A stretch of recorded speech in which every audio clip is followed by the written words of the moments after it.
국가측정표준 대표 연구기관인 한국표준과학연구원이 LK99 검증에 나섰습니다. 표준연은 소재융합측정연구소 7명의 연구자가 LK99 샘플 제작에 주력하고 있습니다.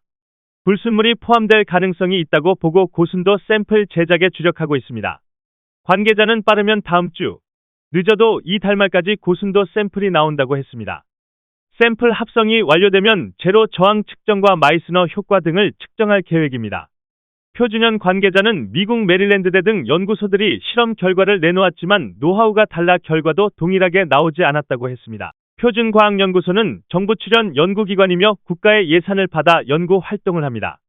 정부가 최근 R&D 예산을 20% 대폭 삭감했기 때문에 표준과학연구소의 대규모 LK99 연구는 의문을 낳고 있습니다.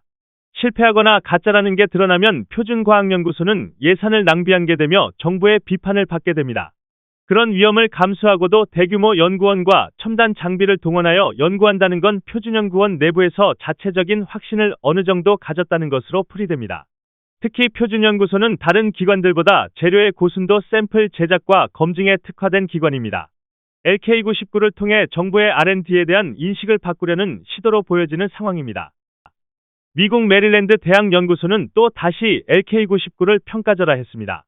메릴랜드대는 상온 상압 초전도체의 발견이 대단한 건 맞지만 일반 상대성 이론만큼 대단하진 않다고 평했습니다. 기술적으로도 대단한 건 맞지만 필수적인지는 모르겠다며 사람들의 관심도 빠르게 식고 있다고 했습니다. 메릴랜드는 전에도 트위터에서 LK99 게임은 끝났다며 저품질 재료라며 더 이상 언급할 가치도 없다고 했습니다. 이어 물리학자의 생일 파티에서 어느 누구도 LK99를 언급하지 않았다고 폄하했습니다. 마이스너 효과와 퀀텀 나킹 현상을 관측한 중국 중남대 연구소가 또 다른 영상을 공개했습니다. 연구자는 LK99의 아래에서 자석을 빠르게 뒤집으면 샘플이 뒤집히지 않았으며 강제로 뒤집으면 뒤집힐 수 있다고 했습니다. 이 두 가지 현상은 초전도 및 연강자성과 매우 일치하지만 기존의 강자성과는 일치하지 않는다고 했습니다. 샘플은 지렛대 포인트가 있어도 일어설 수 있고 연강자성과 일치하지 않는다고 했습니다.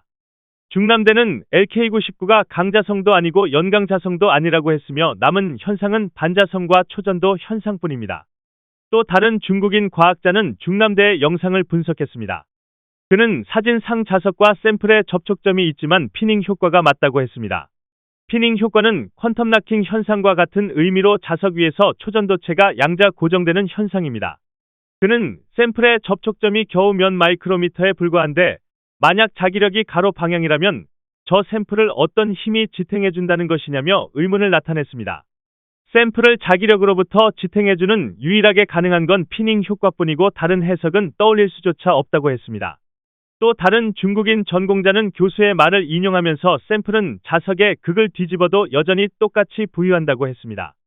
샘플은 평면에서 부유하고 자석 측면에서도 부유하고 뒤집어도 부유하고 심지어 원 운동을 하면서도 부유하고 마지막으로 자석 위에 종이를 집어넣어도 부유했다고 설명했습니다. 피닝 효과가 있다는 건 이형 초전도체라는 것을 의미합니다.